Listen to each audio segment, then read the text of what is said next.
A quaint and crowded bar in a college town.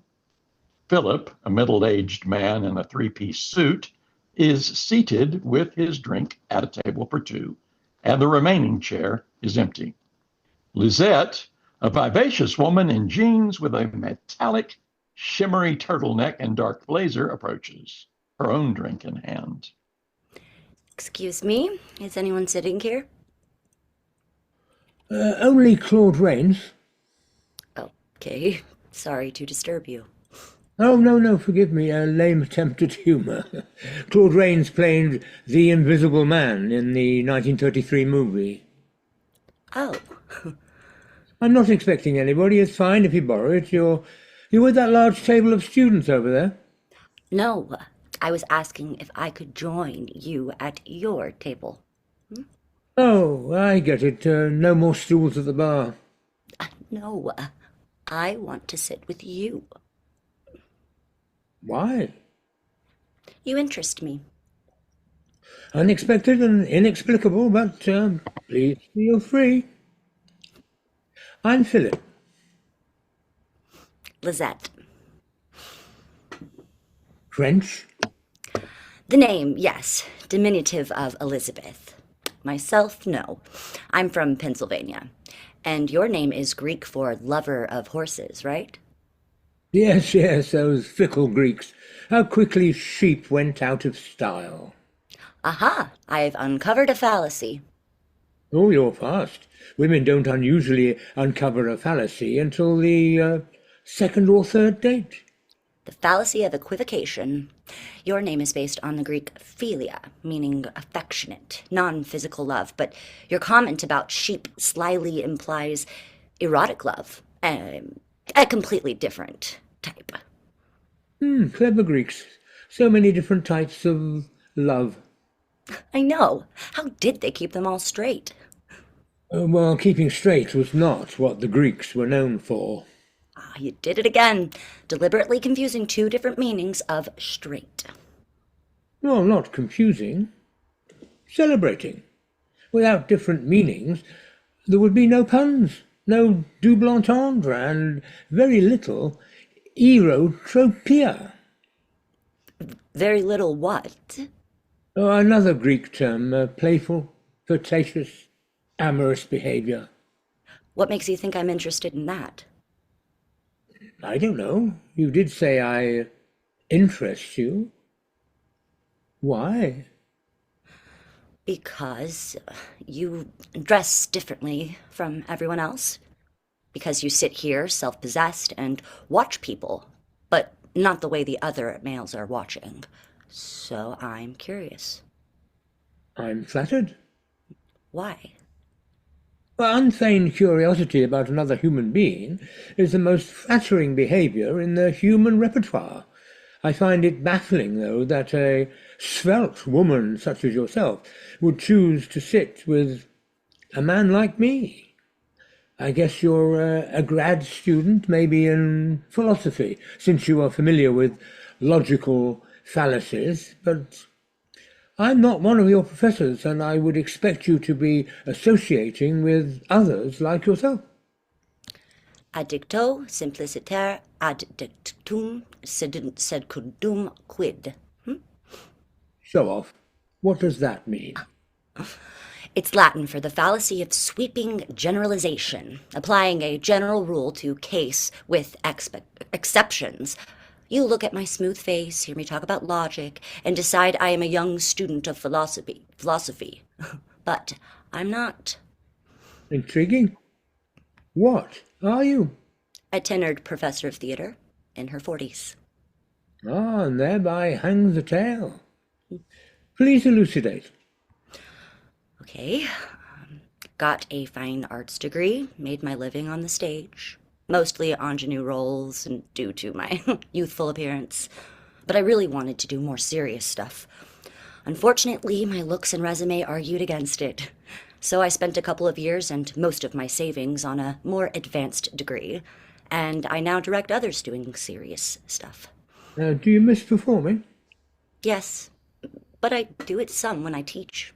And crafting an entire show is much more rewarding than creating a single role. I am not dissatisfied. What about you? What about me? Well, you wear a three-piece suit, possess an elevated vocabulary, and understand different Greek words for love, which suggests academia. But you don't know the Latin terms for errors and thoughts, so I doubt you're a classics professor. And I noticed your hand is calloused, so I'm afraid to guess. Astute. Any other observations? Just that you aren't wearing a wedding band, but men tend to lose wedding bands before entering bars. Absence of proof is not proof of absence, as they say. How did I do?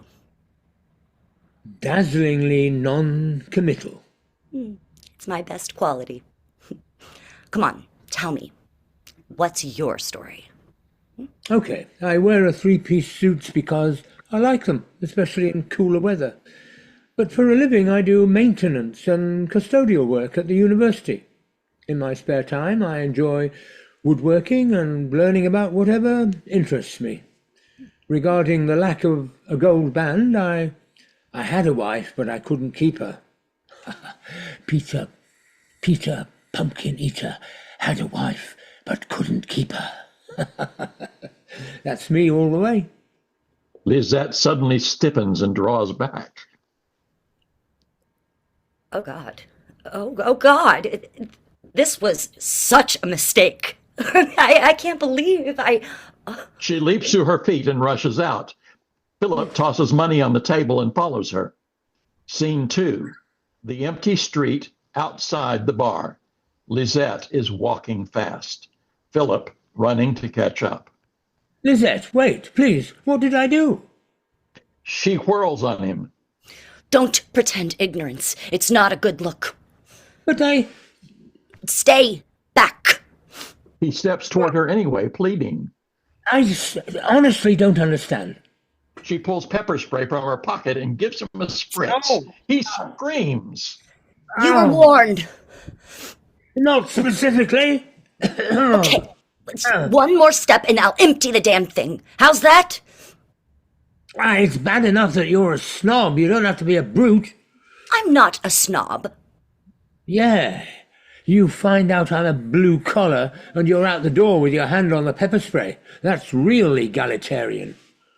I don't care what you do for a living, but I draw the line at spousal murder. You're crazy. My former spouse is alive and well and sends me condescending form letters every Christmas. I'm the victim here. She broke my heart, and I spent months feeling sorry for myself, carving her image onto whatever was at hand, just like the nursery rhyme. No, the nursery rhyme is about a man who chopped up his wife and put her in a pumpkin. Oh, gross.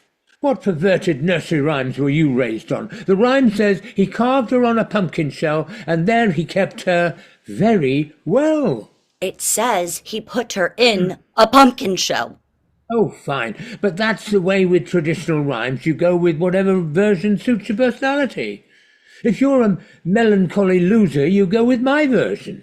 If you're a vicious, toxin-spraying harridan, you would obviously prefer yours.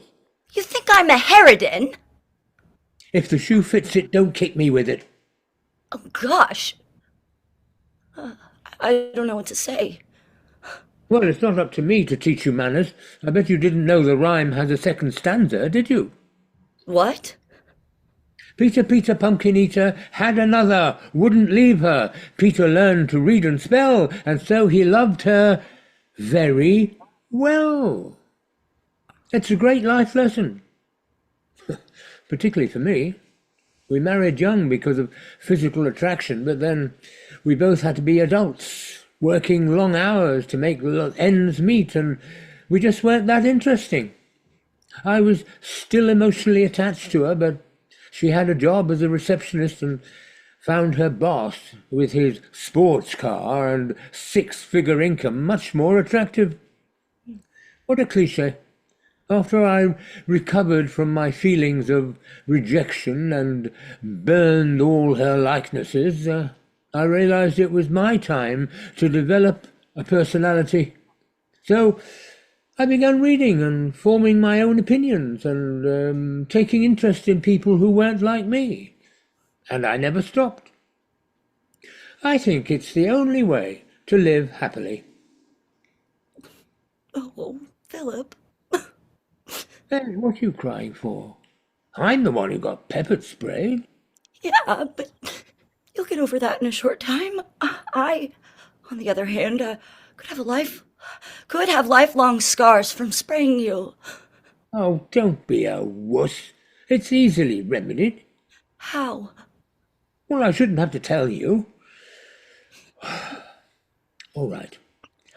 You know the 12-step program. I've heard of it, but It's just common sense, really, but especially useful are steps 5 and 9. which are. Admit the exact nature of our wrongs and make direct amends to those we have harmed. Of course. God, why is this so hard? Okay, I made a huge snap of judgment. It's very illogical and based on insufficient evidence, which was rank hypocrisy on my part since I so quickly berated you for your tiny fallacy. I will not touch that remark with a 10-foot pole. Will you quit it? I'm trying to be serious. Okay. Please, continue.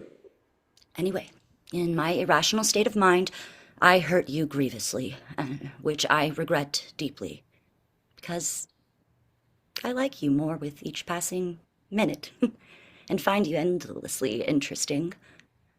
So I hope you can find a way to forgive me and overlook my inconsistencies. Please. Good job. Yes to everything but the last item. You won't forgive? Pay attention, Lizette.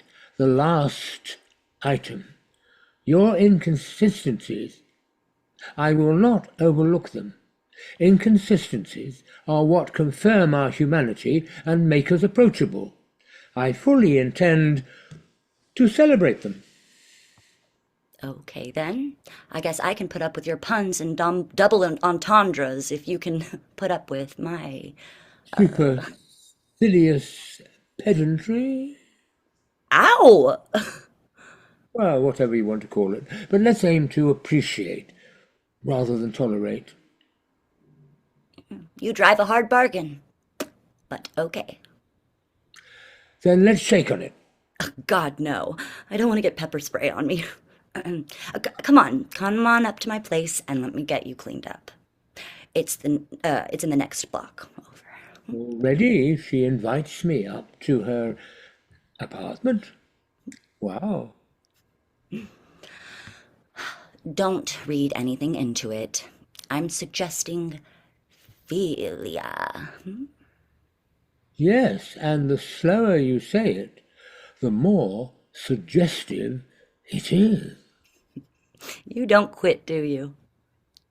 I'm all for philia if we don't abandon erotropia. Wouldn't think of it. Well, come on, get a move on. Define a move. You are maddening. I do my best. They exit filled with convivial bonhomie and possibly something more.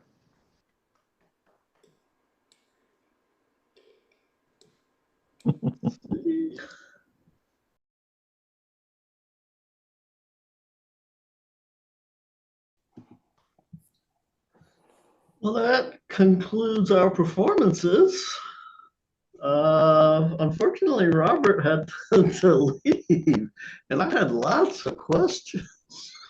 It was hard for me to even, it was like everything going over my head. I mean, I really enjoyed it. I enjoyed the play, the script, enjoyed the way it ended. There was just so many phrases in there that was like just a little too clever. How did you feel about it, Henry? You're muted. You're muted. I thought it was very good. I don't think you need to know what the phrases meant. I mean, the idea was to be superior and in the in that zone really. I can probably explain to you if you remember any of them, but you wouldn't remember. I thought it worked, but did you think it got in the way, that you didn't really get the idea of what was going on? No, I don't think it went in a way.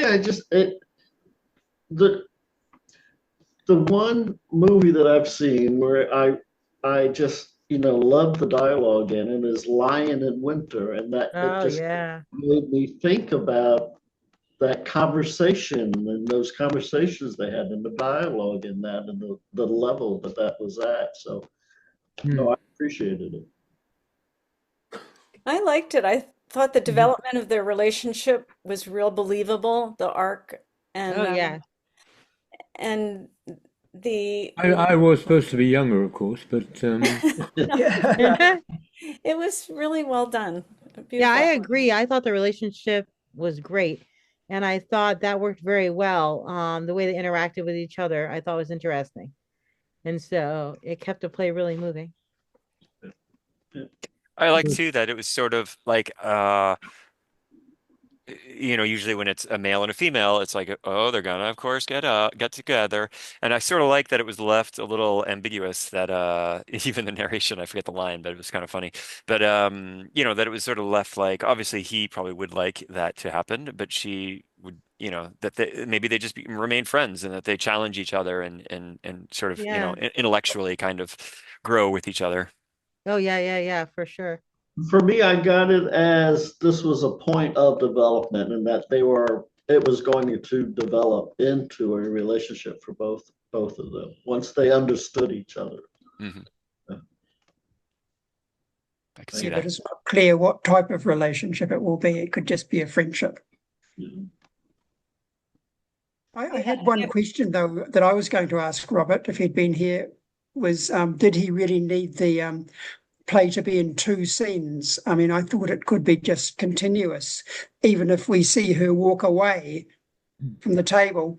Yeah. She doesn't need to be all the way outside for Henry's character to follow her. So I just think it would be smoother if it's all in one scene. What did you think about that as a director? Would you have done the two scenes, Henry, or would you have kept everything in one scene? I didn't think about it. Originally, we turned off and turned back on. I don't know whether that would have helped, and then we decided. Robert said, "Don't bother doing that." I think probably. I don't know. I was going to say I think probably just stay in the same scene, but to make it dramatic, to get the idea that she walked out, I think was probably a good thing. And I think it would depend on the venue too. If it's a play, you would want to keep it in one scene, but maybe as a film, you want the opportunity to change scenes. Right, that's true. Yeah. Mm. The only thing I could have thought logistically was that if like she pepper sprays him inside the restaurant, probably the staff's gonna notice and do something about it. Oh yeah.